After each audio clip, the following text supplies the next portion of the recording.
तीनों टी20 मुकाबलों में प्लेइंग 11 में नहीं दिया एक भी मौका, सारी सीरीज में नहीं खिलाया एक भी मैच, अंत में ट्रॉफी देकर रख लिया पृथ्वी शॉ का दिल। क्या आखिर पृथ्वी शॉ का करियर खा गए हैं शुभमन गिल?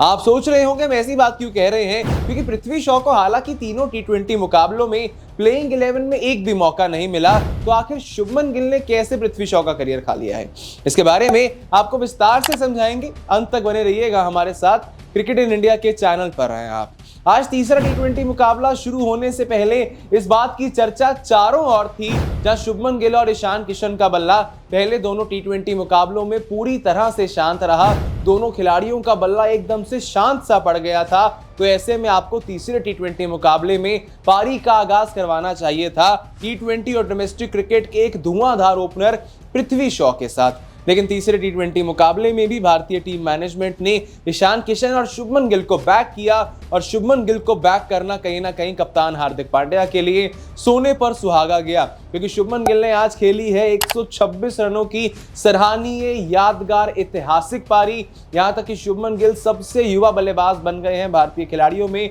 जिसने टी20 अंतर्राष्ट्रीय में शतक ठोका है। लेकिन ईशान किशन का बल्ला अभी भी नहीं चला, उन्होंने मात्र 1 रन बनाया आज के मुकाबले में, लेकिन फिर भी ईशान किशन को प्लेइंग 11 से बाहर नहीं किया जा सकता था, क्योंकि भारत के पास कोई भी टॉप ऑर्डर बल्लेबाज और विकेट कीपर के विकल्प का कोई भी खिलाड़ी नहीं था। जितेश शर्मा थे जो मिडिल ऑर्डर में बल्लेबाजी करते थे, लेकिन भारत के मिडिल ऑर्डर में पहले से ही सूर्य कुमार यादव, दीपक हुड्डा और हार्दिक पांड्या जैसे खिलाड़ी खेल रहे हैं जो परफॉर्मेंस काफी शानदार कर रहे हैं। लेकिन अगर आज के मुकाबले में भी शुभमन गिल परफॉर्मेंस ना देते, तो इसके बाद भारत जब भी आने वाले महीनों में टी20 अंतर्राष्ट्रीय मुकाबला खेलता तो उसमें जरूर पृथ्वी शॉ को मौका दे दिया जाता। लेकिन अगर आज शुभमन गिल ने अपने टी20 मुकाबले में शतक जड़ दिया है, तो ये बात कहीं ना कहीं लाजमी है कि आने वाले मुकाबलों में आप टी20 की प्लेइंग 11 से शुभमन गिल को किसी भी हद में बाहर नहीं कर सकते हैं। और अगर देख लिया जाए, बात सिर्फ शुभमन गिल और ईशान किशन की नहीं है, बल्कि पृथ्वी शॉ से आगे अभी रेस में एक और खिलाड़ी है।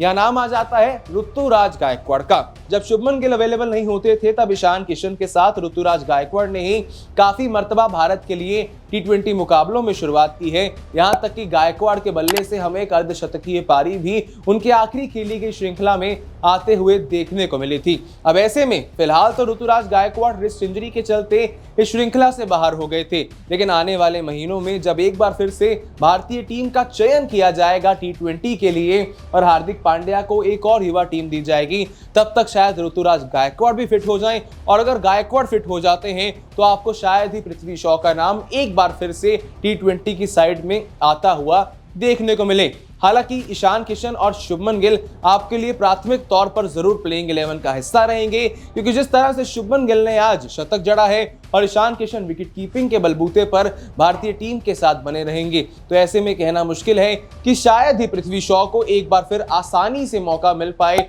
टी20 की प्लेइंग 11 में फीचर होने का। हमने देखा है इस पूरी श्रृंखला में नाम सिर्फ पृथ्वी शॉ का नहीं है, बल्कि जितेश शर्मा और मुकेश कुमार का भी है। ये दो नाम तो भारत की स्क्वाड में श्रीलंकन सीरीज पर भी मौजूद थे, लेकिन पूरी श्रीलंका की सीरीज चली गई, पूरी न्यूजीलैंड की टी20 सीरीज चली गई, मुकेश कुमार और जितेश शर्मा दोनों को ही भारत की प्लेइंग 11 में फीचर होने का मौका नहीं मिला है। बहरहाल अभी सिचुएशन ये आके खड़ी होती है कि आने वाले 2-3 महीनों में तो भारतीय टीम को कोई भी अंतरराष्ट्रीय टी20 मुकाबला नहीं खेलना है, क्योंकि फरवरी मार्च के महीने में ऑस्ट्रेलिया के सामने टेस्ट मैच और ओडीआई की सीरीज रहेगी, और उसके बाद लगभग अप्रैल से शुरू हो जाएगा इंडियन प्रीमियर लीग का 16वां संस्करण, जिसके बाद लगभग जून जुलाई के महीने तक तो भारतीय टीम को कोई भी टी20 अंतर्राष्ट्रीय मुकाबला नहीं खेलना है। अब अगर ऐसे में पृथ्वी शॉ का बल्ला आईपीएल में ज्यादा हल्ला नहीं मचा पाता है, तो एक बात कहीं ना कहीं लाजमी रहेगी कि पृथ्वी शॉ को अपने अंतर्राष्ट्रीय क्रिकेट में खासकर टी20 में वापसी करने के लिए काफी ज्यादा जद्दोजहद